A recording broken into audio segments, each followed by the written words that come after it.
Senator Seriake Dickson, Bayelsa West.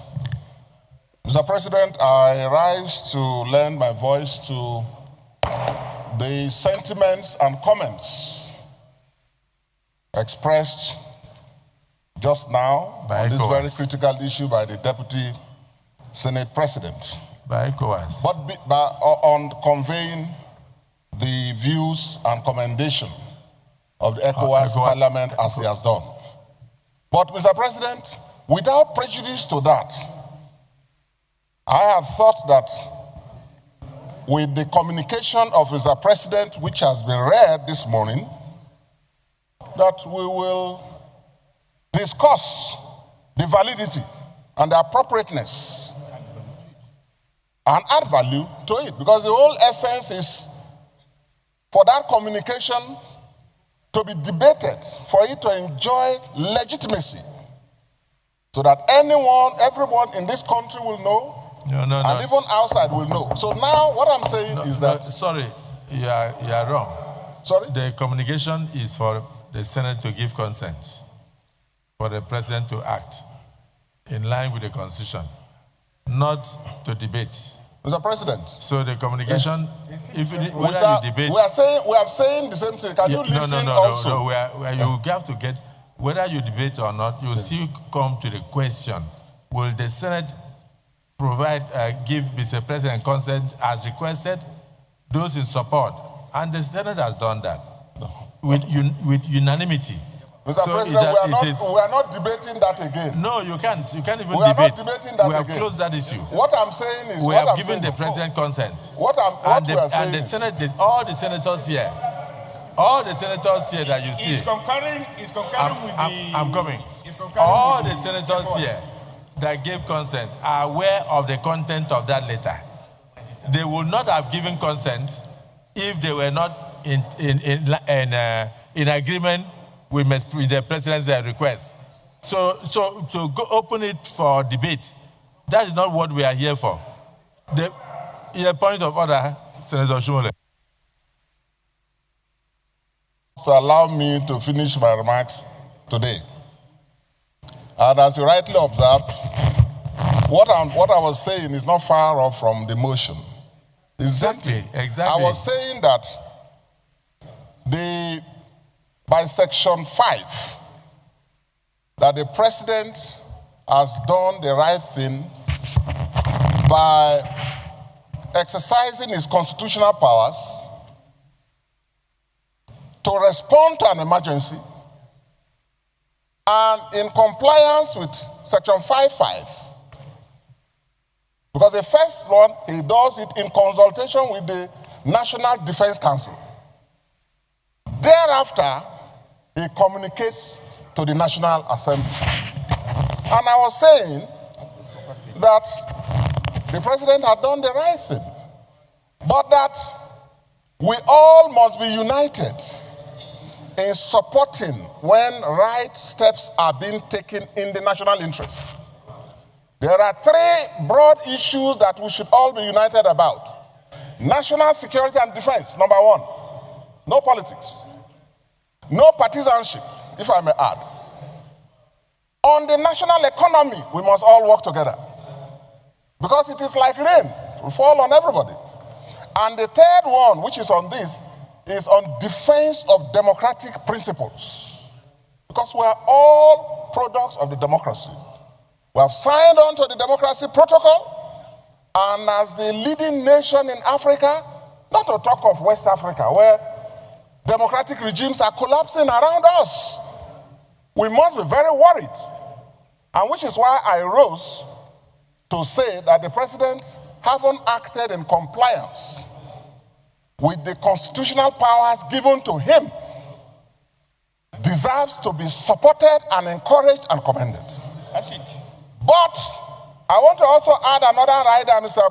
President and my dear colleagues, because democratic governments are collapsing around us fast in West Africa. We must call on all elected leaders within the sub-region and in Africa generally to rise up to promote democracy within their nations and stop undemocratic practices that have alienated their populace and allowing the governments not to enjoy legitimacy and popular support. This is not about Nigeria or any one nation. It could be true about all nations, whether you are talking of Guinea, Bissau, or Mali, or Burkina Faso, all around us, and now just by our next door neighbor, Benin Republic. The president did the right thing by deploying national security assets to protect the democratic regime. But that's not enough, Mr. President. We have to call on the president to rally around the leaders of the West African sub-region to stem the tide and also endeavor, do their best to run constitutional, popular, democratic governments in accordance with the constitutions and the laws. Thank you very much. If you listen to Senator Dickson, you will see that his speech made a lot of sense. And I need to also further explain to you that while sitting here, I have a bird's eye view of every single senator. So if there was an indication that there was any dissenting view, I would have opened the issue up for discussion and debate. But every person was in agreement. We were all in what you call in law, in consensus ad idem. We were all in agreement. That was why we knew that the president was in order and that he acted in the best interest of not just Benin Republic, but in the best interest of Nigeria first. Benin Republic is too close. And insecurity in Benin Republic will affect Nigeria adversely. So you did, that was the reason why I put the question and there was unanimous consent.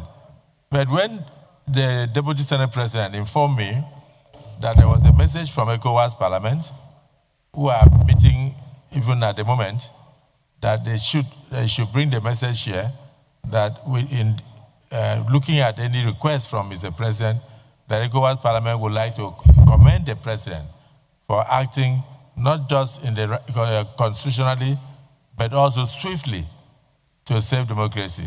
You have also pointed out that the President should go further to invite his colleagues in West Africa to a meeting where they will discuss democratic ethos and good governance to ensure freedom of speech, freedom of movement, and avoid undemocratic actions in their states. And for this, I also commend you. And I assure you that Mr. President will get the message. Leader of the Senate. John, help me. Order 72. Page. Oh, yeah.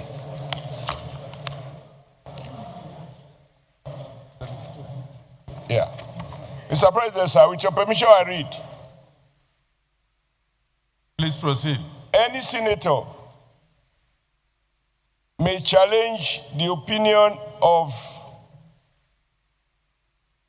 the president or the chairman by claiming a division. No, I think I'm reading the wrong one.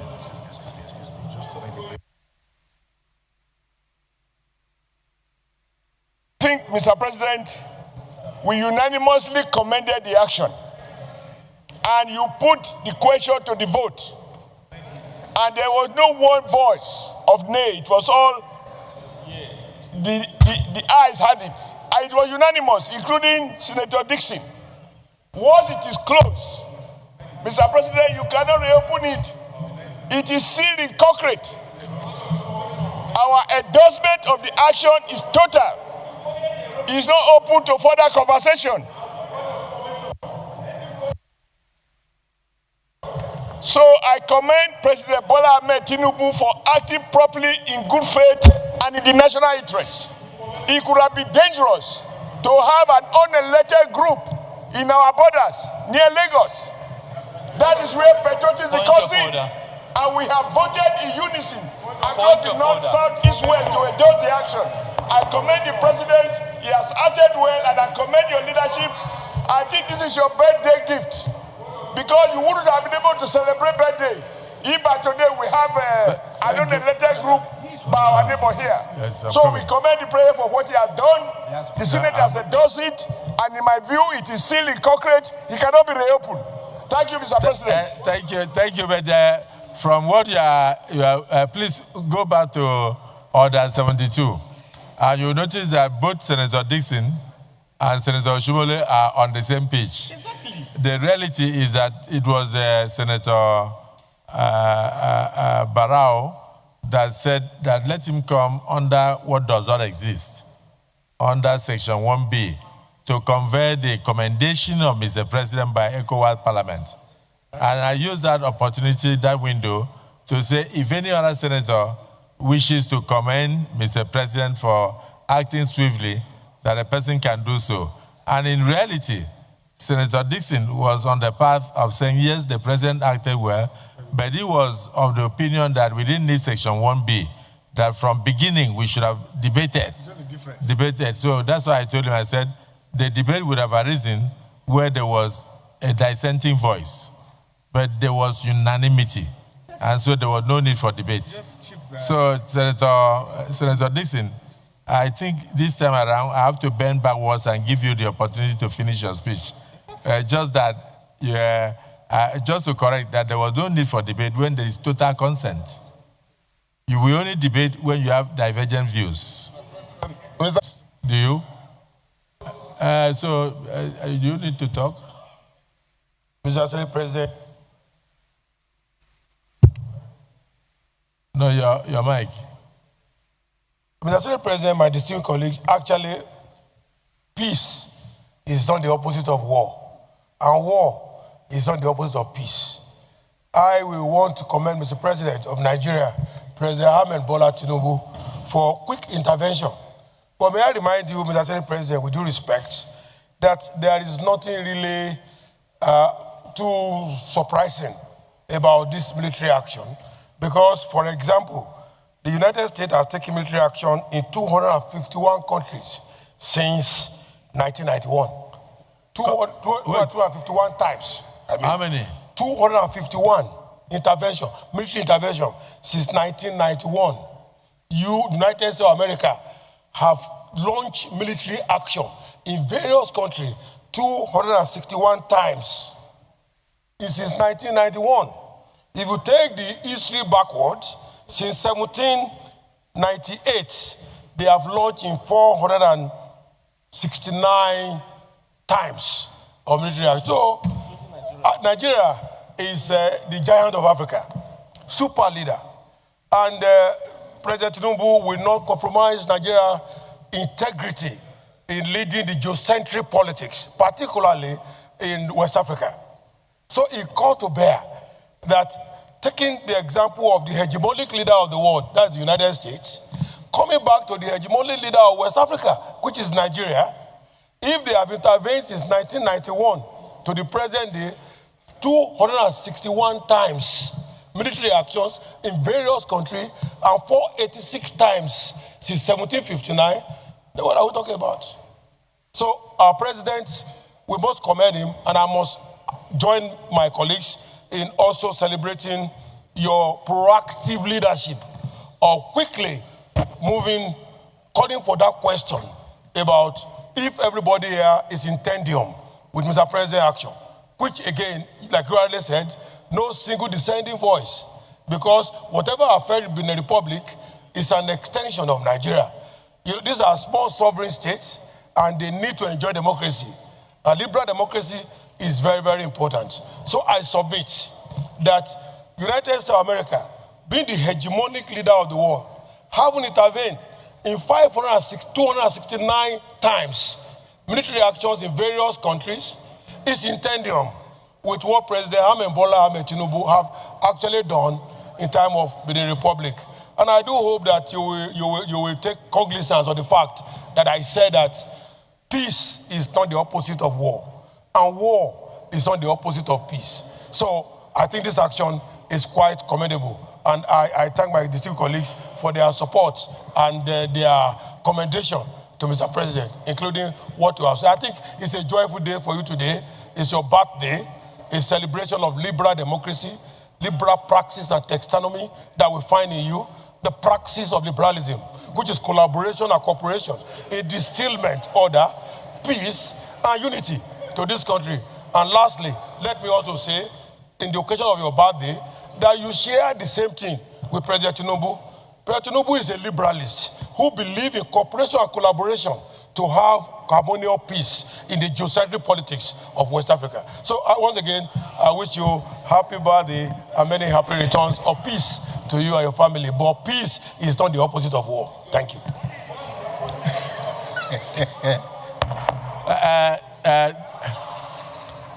You can see the kind of personalities that we have as ambassadors designates. Distinguished ambassador designates, distinguished Senator Jimoh Ibrahim, PhD warfare. You have just added that peace is not the opposite of war, and war is not the opposite of peace.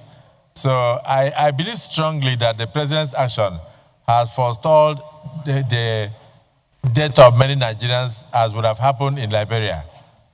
In the past, Nigeria went into Liberia when it was late, and that was why a lot of Nigerian soldiers were murdered. But we succeeded with the collaboration of the international community to bring peace to Liberia, and Liberia was not fractured. I think the same thing happened in Sierra Leone and a few other countries. So we are very happy with the role that Nigeria continues to play, not just in West Africa, but in the rest of the world. Even in Angola, it was Nigeria that was able to work with the international community and brought about the independence of Angola. And if you go there, that's why the plate number of Nigeria is 002, which should actually have been 001. But we said because of how close they are to the Democratic Republic of Congo, they had to give them 001, and then they gave Nigeria 002. And we have continued to play that role in many other countries. You know, in South Africa, we didn't have troops on ground, but we supported the end of apartheid with everything, including contributions from even school children, NYSC, secondary school, almost everybody, civil servants in Nigeria on a monthly basis. We brought a lot of South Africans to Nigeria, and then they got their education here. When I was in Federal Government College, I had many of them in Port Harcourt and other Federal Government colleges. We provided all we could to support our brothers and sisters in the rest of Africa. So the role of the president is, again, in tandem with what past leaders of Nigeria had always done. But the swiftness of this action is what made the Nigerian Senate to give its consent without a single dissenting voice, and under 1 hour. Because if it wasn't swift, we would have waited until it led to bloodshed. Here, there was no single bloodshed, so we commend Mr. President very seriously. Let me end with the Chief Whip of the Senate, if he has anything to say. But if you don't have anything, then... Order 1B. 1B. Let me use your it's on there because when this is torn. Senator Sugwa, I thought you just came. Okay, so point of order. Order 1B. Okay. Order 1B, yes. Mr. President, I read with your permission. Please proceed. The proceedings in the Senate, in all committees of the Senate, shall be conducted in accordance with the following standing orders. In all cases not provided for in this standing order or by sessional or other orders or practice of the Senate shall by resolution regulate its procedure. Yeah. Mr. President, you just approved the intervention of Mr. President in the failed coup d'etat in Republic of Benin. And I felt at that time that being the first Deputy Speaker of ECOWAS Parliament, in fact, we spoke with the Speaker of the ECOWAS Parliament that I should extend the appreciation of the entire ECOWAS Parliament to the President of the Federal Republic of Nigeria through this August Senate of the fact that the President stood for democracy, that Nigeria stood for democracy by acceding to the request of the President of the Federal Republic of Benin to intervene to stop that coup d'etat. And I wanted to participate, to make that remark, but I couldn't do so. So I am coming under this order to be allowed to convey that message to this August Senate. If I may be allowed by Mr. President, I can go ahead. Is it the view of the Senate that he be allowed to convey his message from ECOWAS Parliament in respect of the presidential intervention? Those in support say aye. Aye. Those against say nay. The ayes have it. DSB, you are very lucky. Go ahead. Thank you, Mr. President. And I appreciate the understanding of my colleagues in respect of this matter. Mr. President, we woke up to hear in the news that some soldiers were staging a coup d'etat in the Republic of Benin, just our neighbor here. And the President of Benin Republic sent a request to our President, President Bola Tinubu, that his country needed intervention of the Nigerian military to stop that coup d'etat. We're not in session. We're not sitting then. Based on the provision of our constitution, as the matter was urgent, the president intervened using our military to stop that ugly situation, to save democracy in the Republic of Benin. That was a wonderful gesture. And to God be the glory. That coup d'etat was stalled. And now, constitutional order, democracy is now restored fully in the Republic of Benin. So the ECOWAS Parliament asked me to convey the message of the ECOWAS Parliament to the President through this August Senate. That what the President did was the highest thing any country could do to save democracy anywhere in the world. That ECOWAS Parliament, indeed the entire West Africa, appreciates what Nigeria did. That they are proud of Nigeria. That democracy is the best form of government. Best form of government. It comes with its own flaws. Nobody says anything is perfect in this world. Nobody says everything is perfect. But if there are mistakes committed by any government, the only way to change such government is through the ballot box. It's through the ballot box. It was not through military coup d'etat.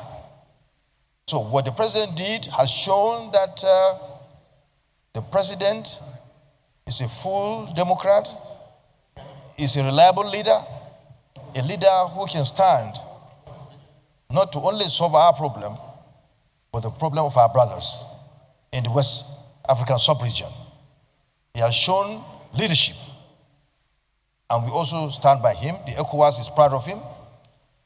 The ECOWAS Parliament is proud of what he has done, and we appreciate what he has done. So it's on this note that I want to call my colleagues to also appreciate what Mr. President has done, and we are really proud of him, and we support him and we stand by him at all times. Thank you, Mr. President. Well, have been made, and we are all united on this. The only thing that is just left for me to do is to draw the line of demarcation between the provisions of subsection 4 and subsection 5 of Section 5 of our Constitution, so that even members of public will not mix this up. Under Section 4 sub 4, the President would have had, under Section 5,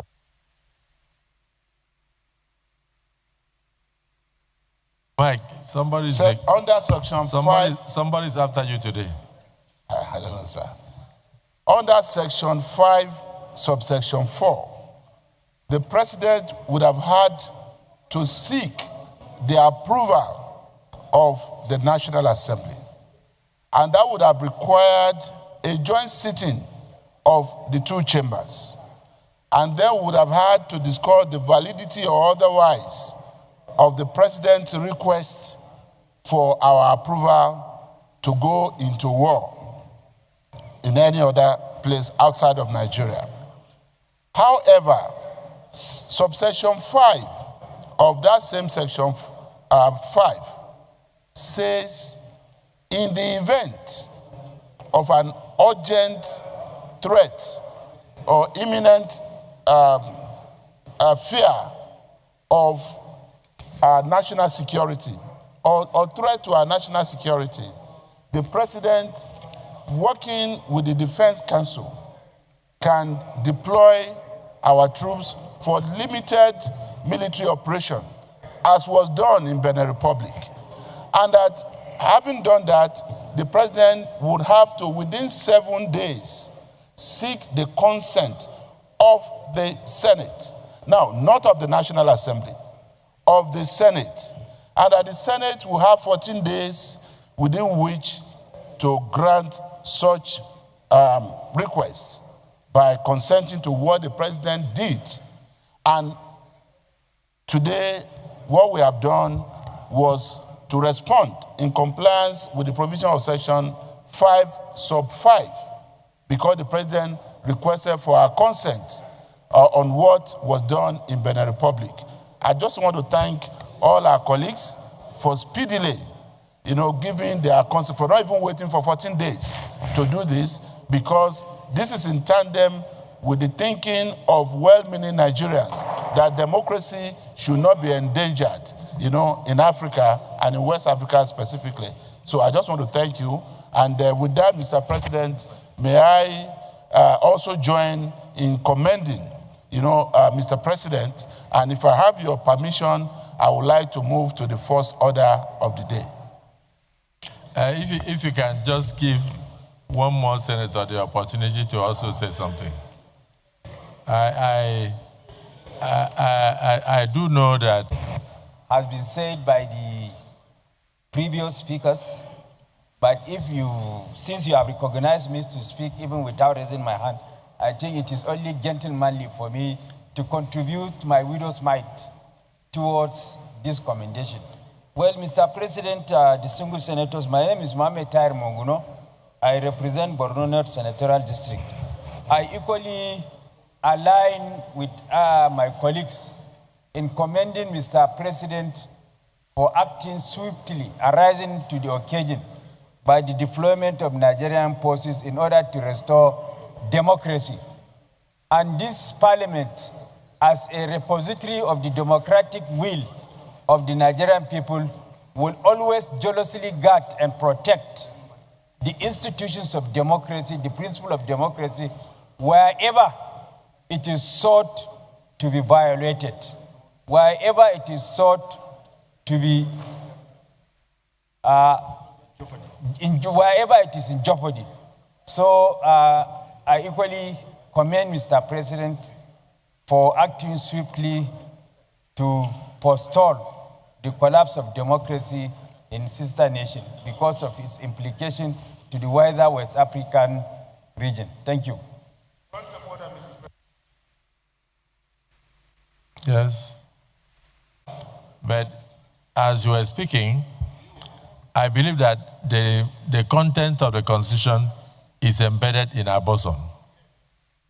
The content of our Senate Standing Orders 2023 as amended ought to be embedded in our bosom. But some of our colleagues are yet to go through the standing orders. So sometimes I have to bend backwards even when we come through the wrong order. So I believe that they are still learning this one, but the Constitution they all know. So what you are saying is the reason why when I put that question, I waited and there was no single dissenting voice. That was impressive. So whatever the president has done, the Senate is in total agreement with the president. And then we believe that in any other circumstance, which we don't pray for, he should act likewise. Because already that means he's also protecting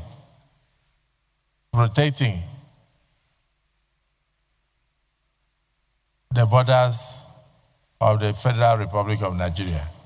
So I join you to also commend Mr. President. But Senator Jimo Ibrahim, PhD war, the president is not